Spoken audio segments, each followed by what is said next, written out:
2층에서 예배 드리시는 분들, 또 3층에서 예배 드리시는 분들, 영상으로 예배 드리시는 분들 사랑으로 축복합니다. 오늘 날씨가 춥고 또 땅이 미끄러운데 주님 앞에 나오는데 여러분 수고 많으셨습니다. 오늘 하나님이 큰 은혜로 축복해 주실 줄로 믿습니다. 오늘은 죄사함의 은혜, 죄사함의 은혜 이런 제목으로 같이 말씀을 나누겠습니다. 우리 그리스도인들은 세 가지의 부르심에 응답한 사람들입니다.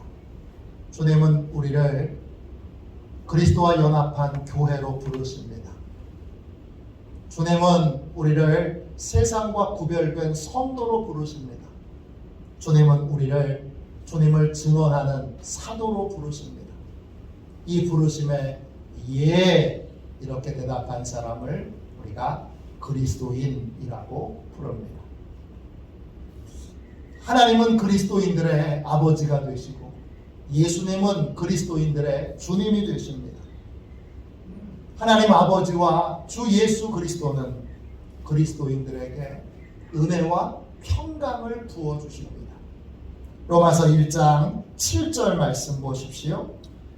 로마에서 하나님의 사랑하심을 받고 성도로 부르심을 받은 모든 자에게 하나님 우리 아버지와 주 예수 그리스도로부터 은혜와 평강이 있기를 원하노라. 하나님께서 은혜와 평강을 우리에게 주십니다. 예수님이 우리에게 은혜와 평강을 주십니다.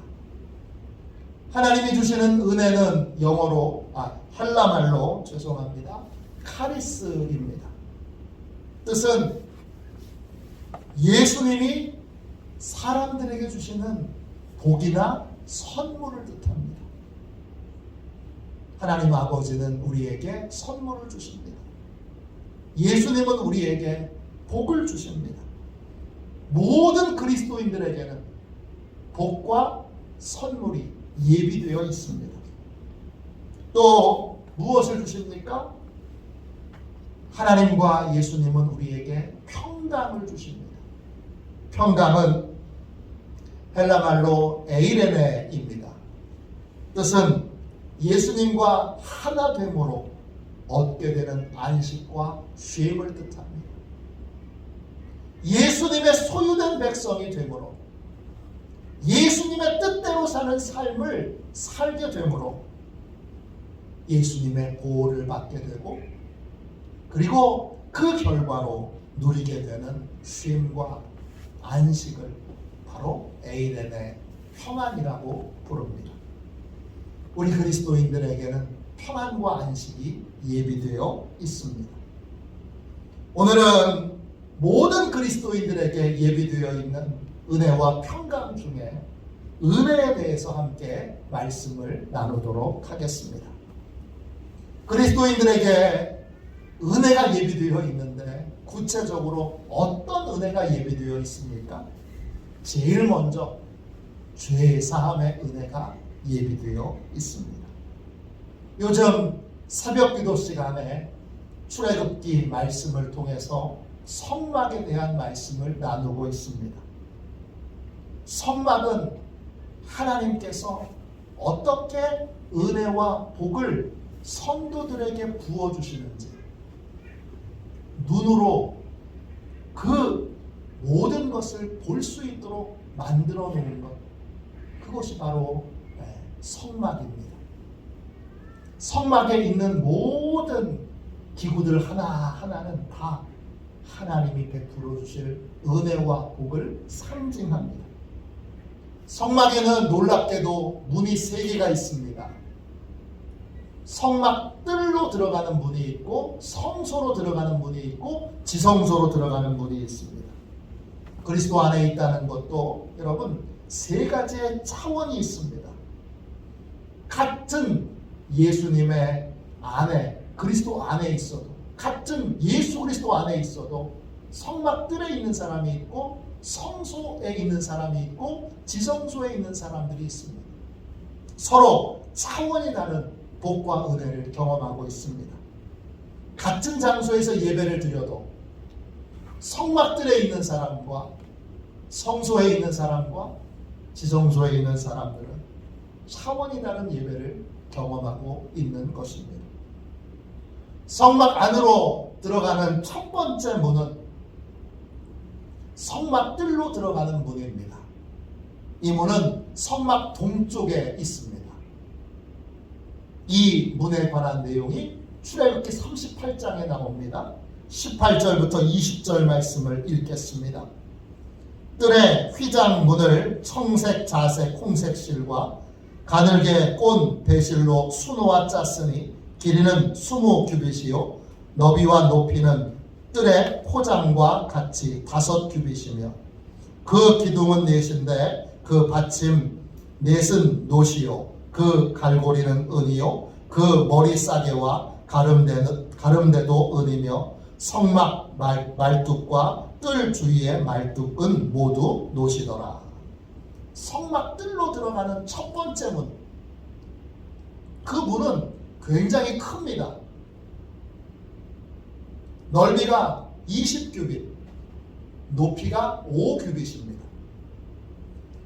대략 한 규빗이, 여러분 요게 한 규빗입니다. 손가락 끝에서부터 여기 팔꿈치까지 이게 한 규빗인데 보통 45cm를 말합니다. 그러면 문의 길이는 9m입니다. 넓지요? 그리고 높이는 2.25m입니다. 문은 총 4개의 기둥으로 이루어져 있습니다. 그러니까 9m가 하나의 문이 아니라 9m에 4개의 문이 있는 겁니다. 그 4개의 문 중에 어떤 문으로 들어가도 상관없습니다. 다 성막뜰로 들어가는 문입니다. 중요한 건 그 성막뜰로 들어가는 문은 휘장으로 덮여 있습니다. 그 휘장을 통과해야 합니다. 그 휘장은 4개의 색깔로 이루어져 있는 그러한 선으로 짜 있습니다. 실로 짜 있습니다. 청색, 자색, 홍색, 백색입니다.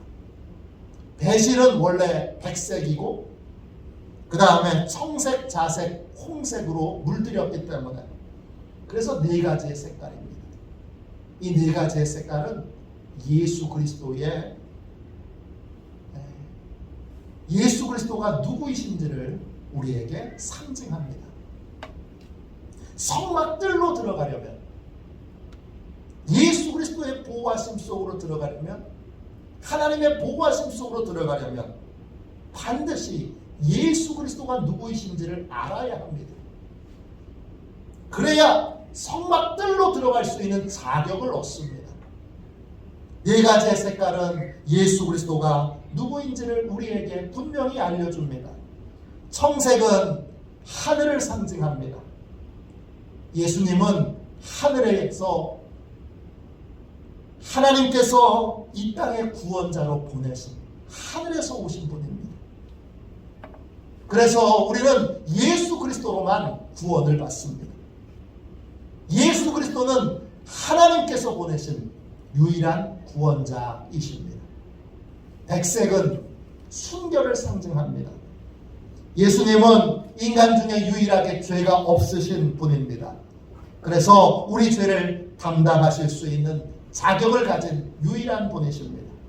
그러므로 예수 그리스도께서 십자가를 지실 때에만 죄사함을 얻을 수 있습니다. 홍색은 희생을 상징합니다. 붉은색입니다. 예수님께서 우리 죄를 대신해서 십자가에서 자신의 생명을 내어주신 것을 상징합니다. 예수님께서 죄값을 치르셨기에 우리가 스스로 죄값을 치르지 않아도 됩니다. 우리는 그 죄값을 치르신 은혜로 죄의 사함을 받게 되는 것입니다. 자색은 왕을 상징합니다. 예수님은 온 우주 만물을 통치하시는 왕이십니다. 예수님의 허락 없이는 아무것도 이루어지지 않습니다. 모든 것은 예수님의 뜻대로 됩니다. 모든 것은 결국 예수님께서 심판하십니다. 이 네 가지의 사실, 예수 그리스도에 대한 네 가지의 사실을 인정하고 고백할 때 우리는 비로소 성막들 안으로 들어갈 수 있게 됩니다. 이것을 인정하지 않는 자는 결코 예수님이 보호하시는 은혜의 세계로 들어갈 수 없습니다. 이것을 고백하지 않는 사람은 결코 예수님이 주시는 놀라운 복과 은혜를 얻을 수 없습니다. 요한복음 10장 9절입니다. 내가 문이니 누구든지 나로 말미암아 들어가면 구원을 받고 또는 들어가며 나오며 꼴을 얻으리라. 예수님이 누구이신지 아는 자만이 예수님이 은혜를 주시는 풍성한 은혜의 세계로 들어갈 수 있습니다. 그 은혜의 세계는 구원의 땅이고 필요한 모든 것을 풍성하게 공급받을 수 있는 곳입니다. 성막 뜰로 들어가면 이제 성막 문을 통해서 성막 뜰 문을 통해서 들어가서 성막 뜰에 서면 그러면 제일 먼저 만나게 되는 것은 번제단입니다. 번제단은 그리스도인이 제일 먼저 은혜를 경험하는 장소입니다.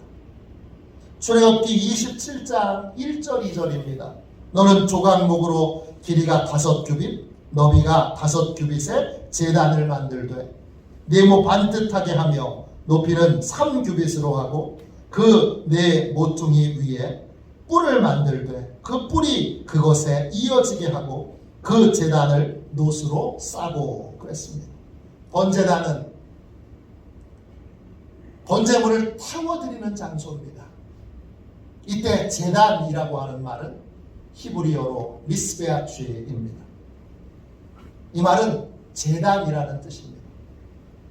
그런데 이 말의 어원은 히브리어 자바취에서 왔습니다. 이 말은 드린다, 바친다, 희생제사를 위해서 짐승을 잡아 죽인다 이런 뜻입니다.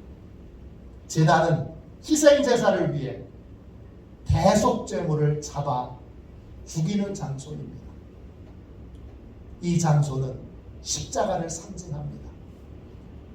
예수님께서 대속제물이 되셔서 자기의 생명을 하나님께 드린 곳이 십자가이기 때문입니다. 기독교의 모든 제단은 십자가가 세워져 있습니다. 저희 제단에도 우리 귀한 성도님들이 사온 게 아니라 직접 만들어서 땅에다 심은 십자가가 있습니다. 십자가가 없는 제단은 진짜 제단이 아닙니다. 십자가는 예수님께서 대속제물로 자신의 생명을 내어드린 제단이기 때문입니다. 우리는 십자가의 제단에서 귀중한 은혜의 선물을 받게 됩니다.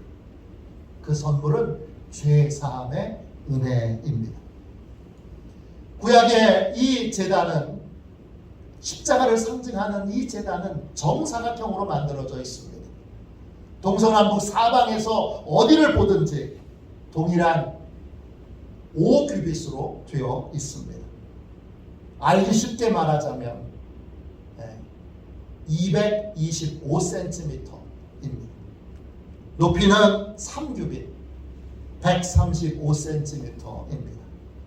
제단 사방에는 모퉁이가 있는데 그 모퉁이에는 뿔이 달려 있습니다. 뿔을 만들게 되어 있습니다. 뿔은 능력을 상징합니다. 십자가가 죄사함의 은혜를 상징한다면 십자가를 상징하고 죄사함의 은혜를 받는 장소라면 뿔은 죄사함의 능력을 상징합니다. 뿔이라는 말은 히브리어로 쾌렌입니다. 뜻은 힘, 능력, 언덕, 뿔 이런 의미를 가지고 있습니다. 뿔은 힘과 능력을 상징합니다. 예수 그리스도의 십자가에는 죄사함의 능력이 있습니다. 우리는 그 은혜를 받아야 하는데 그 은혜는 죄사함의 은혜를 붙들 때에만 받을 수 있습니다. 번제단의 뿔을 밑 믿고 의지하여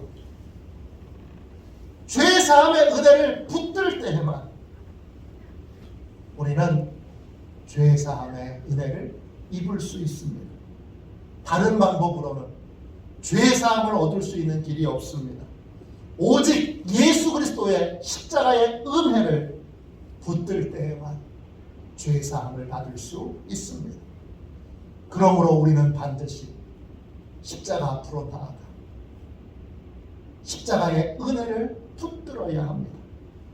왜 죄 사함의 은혜가 이렇게 중요할까요? 어떤 분은 나는 죄 사함의 은혜보다 다른 은혜가 더 중요합니다. 다른 은혜가 더 좋습니다. 다른 은혜를 주십시오.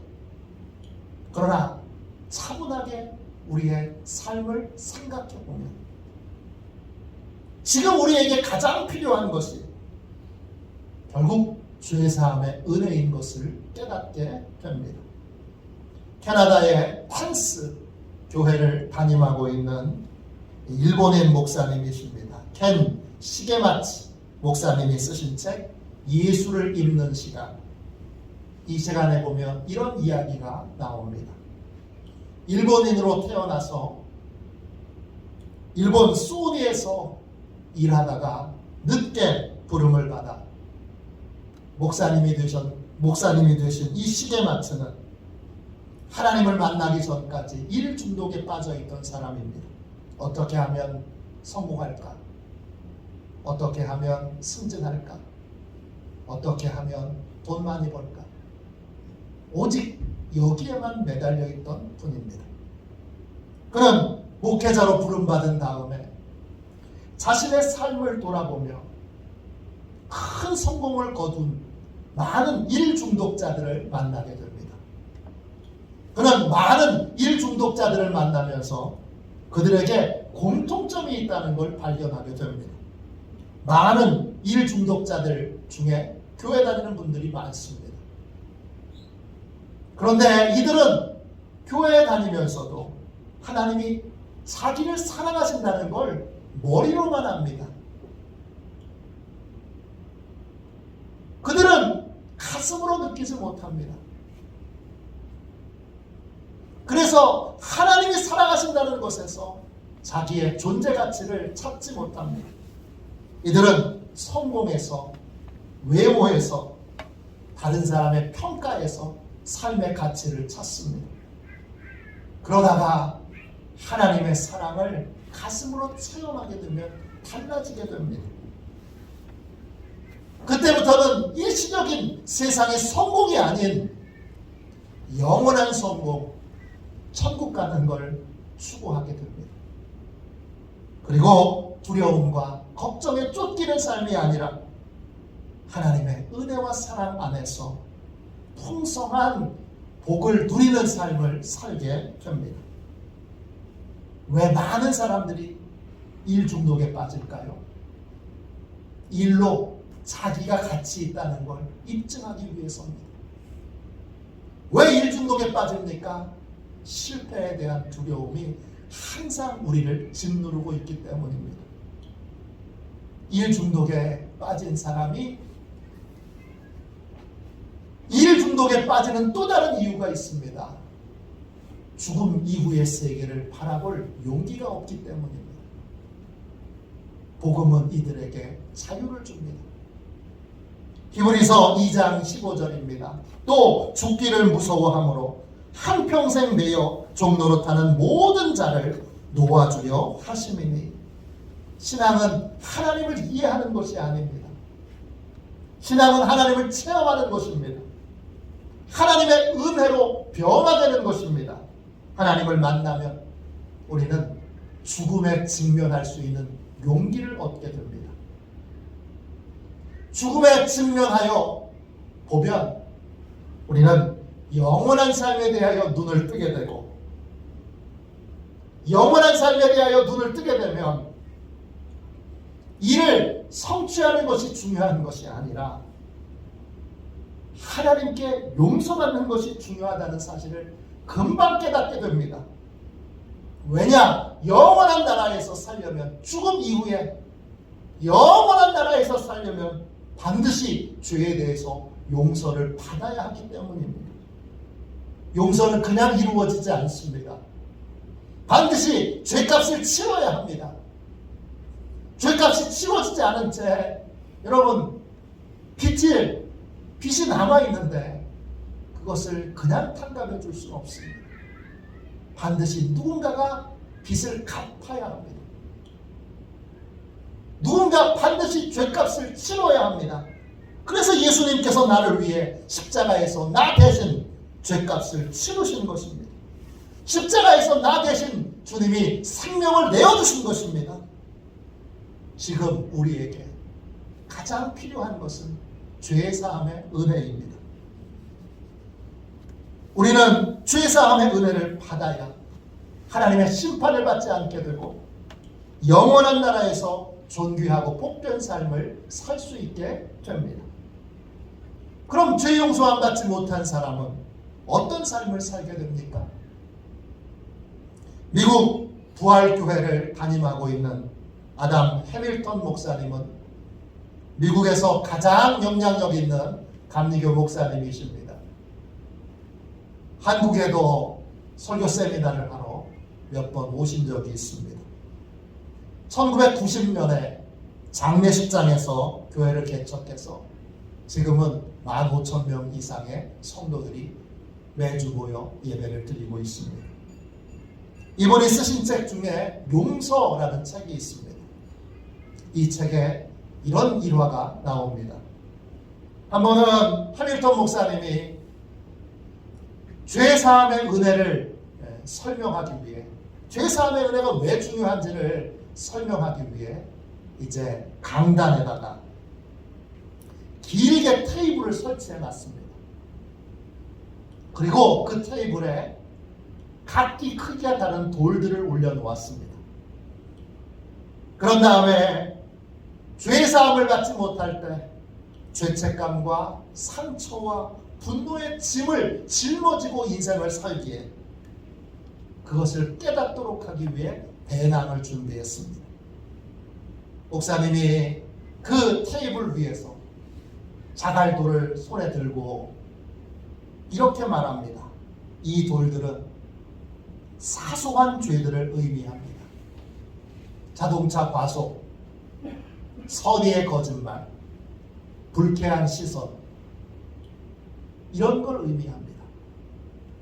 이런 걸 행할 때 우리에게 죄의 짐이 지워집니다. 그리고 배낭 속에다가 그 작은 돌들을 넣었습니다. 처음에는 아무렇지도 않아요.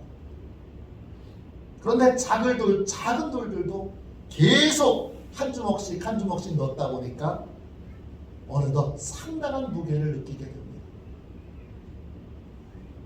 배낭을 맨 채 목사님이 이번에는 중간 크기의 돌을 손에 들고 이렇게 말합니다. 이 돌들은 중대한 죄를 상징합니다. 예를 들어 배우자에게 심한 말을 하는 것, 작지 않은 거짓말, 부당하게 얻은 이득, 이런 것들을 의미합니다. 그러면 이 돌들을 배낭 안에 넣습니다. 그러자 어깨가 갑자기 축 처집니다. 상당한 무게를 느끼게 되는 겁니다. 상당한 무게를 느끼면서 다시 목사님은 그 옆에 큰 돌들을 두 손으로 들어서 보여줍니다. 식빵 크기만한 돌들을 들고 목사님이 이렇게 말합니다.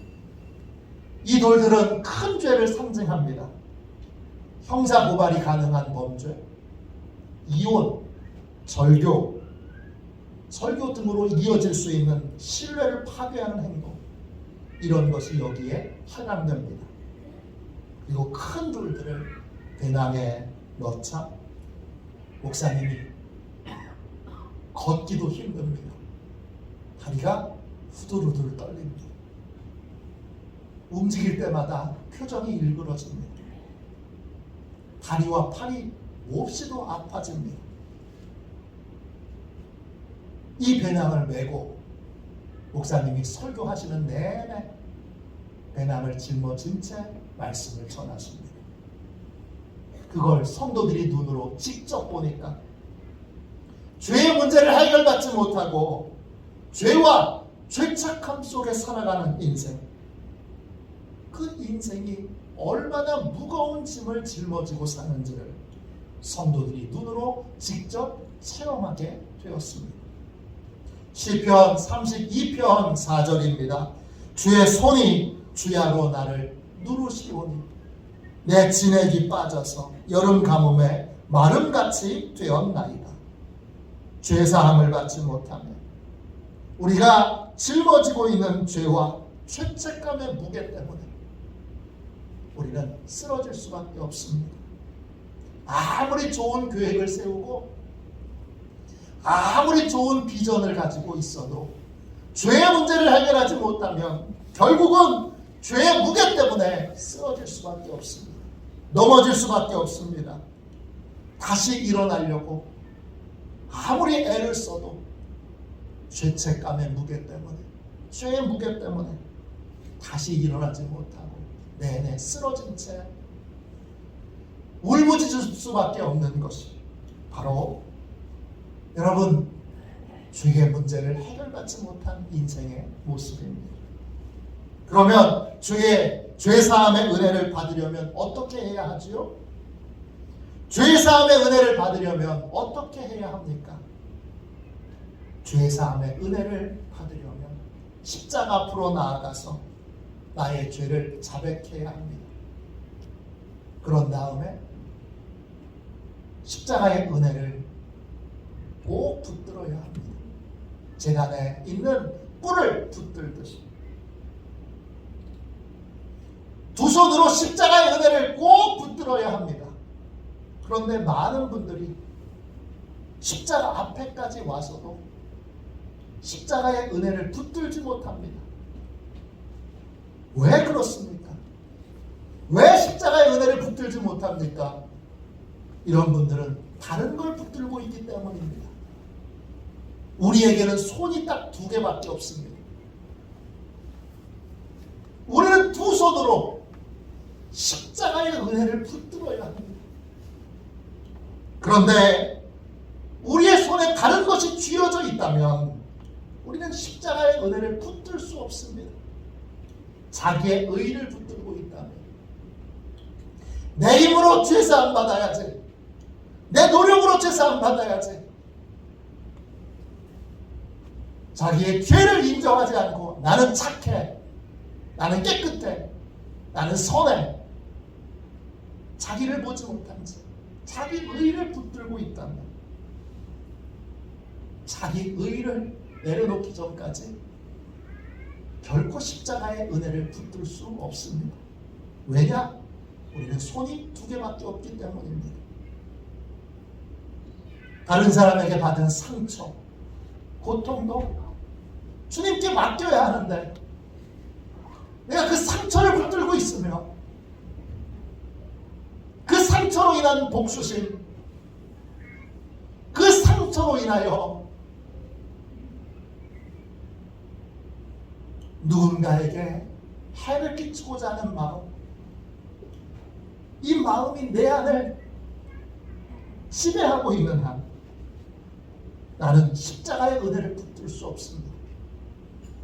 내가 상처를 붙들고 있기 때문에 십자가의 은혜를 붙들 수 없는 것입니다. 어떤 분은 30년 전의 상처를 아직도 붙들고 살아갑니다. 어떤 분은 어릴 적 상처를 아직도 붙들고 살아갑니다. 어떤 분은 이전의 교회에서 받은 상처를 새로 신앙생활하는 교회까지 가지고 와서 여기서도 그 상처를 되뇌입니다. 상처를 오래 붙들고 있으면 어떻게 될까요? 그 상처는 내가 계속 묵상하고 내가 계속 먹을 것을 주기 때문에 그 상처는 계속 커져 있습니다. 어렸을 때 받았던 그 상처보다 더 큰 상처를 나는 붙들고 있습니다. 이 상처를 십자가 앞에 내려놓지 않는 한, 내 의를 십자가 앞에 내려놓지 않는 한, 우리는 십자가의 은혜를 붙들 수 없습니다. 그러면 죄사함의 은혜를 받을 수도 없고 누릴 수도 없습니다. 자기 의를 붙들고 있는 무지의 손, 교만의 손을 주님 앞에 펴야 됩니다. 상처를 붙들고 있는 갓난아이의 손을 주님 앞에 펴야 됩니다. 손을 비워야, 그래야 십자가의 은혜를 붙들 수 있습니다. 이 손은 십자가의 은혜만을 붙들 수밖에 없고, 그래야 죄사함을 받을 수 있습니다. 죄사함의 은혜는 십자가의 은혜를 붙들 때에만 받을 수 있는 것입니다. 다른 방법은 없습니다. 다른 길은 없습니다. 지금 뭘 붙들고 계십니까? 주님의 뜰 안으로 들어왔다면 반드시 십자가의 은혜를 붙들어야 합니다. 그래야 죄사함의 은혜를 받고 죄사함의 은혜를 누릴 수 있습니다. 모든 그리스도인에게는 죄사함의 은혜가 준비되어 있습니다. 그 은혜를 예수님을 알고 십자가 앞으로 나와 죄를 자백하고, 그리고 십자가의 은혜를 붙들 때에만 그 은혜를 받을 수 있습니다. 그 은혜를 누릴 수 있습니다. 지금 우리는 십자가 앞으로 와 있습니다. 자기 의를 내려놓으십시오. 묵은 상처를 모두 내려놓으십시오. 그래야 은혜를 붙들 수 있습니다. 그래야 죄사함을 받을 수 있습니다. 그래야 새로운 삶의 길이 열립니다. 오늘 십자가 앞에 나아가 내가 붙들고 있던 내 의, 내 상처를 내려놓고 은혜를 붙들고, 상처받은 자가 아니라 은혜 받은 자로, 고통받은 자가 아니라 용서받은 자로, 하나님의 용서와 은혜를 입은 자로 살아가기로 우리 주님 앞에 약속하며 오늘 십자가의 은혜를 붙드는 복된 시간이 되시기를 주님의 이름으로 축원합니다. 축원합니다. 우리 찬송가 260장 우리 1절만 두 번 찬양하고 우리 함께 오늘 빈손으로 나아가 십자가를 붙듭시다.